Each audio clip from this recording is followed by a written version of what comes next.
mintiya kam yimɓe salihu ɗabbin mana salihu hayre no wonno mana caggal wuro mbiya annabi salihu yo yamil hayre nde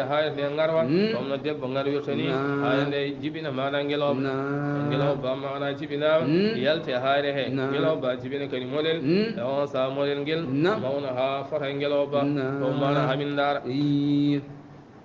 sabaji ɗum on saaha min ganda ka nelaɗo allah ƴewan sa salihu ñaagui allah mana allah waɗi ɗum noon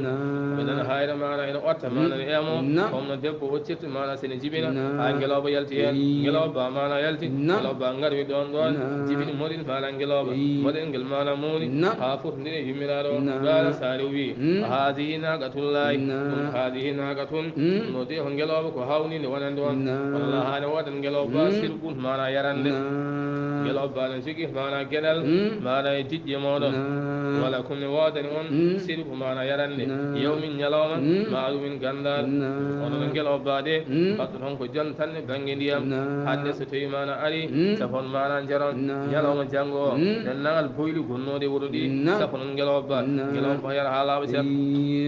te wala to masuha gacce ngeloba wono memne ngeloba bi suu'in mana e bonande wono mbaɗa e ngeloba de sabu son mbaɗi ngeloba wa yahudakum ene fayi nangude on azabu lefte yawmin ñalawma azimin mana mo so ti on nangi on mbaɗi ngeloba famidi lefte Allah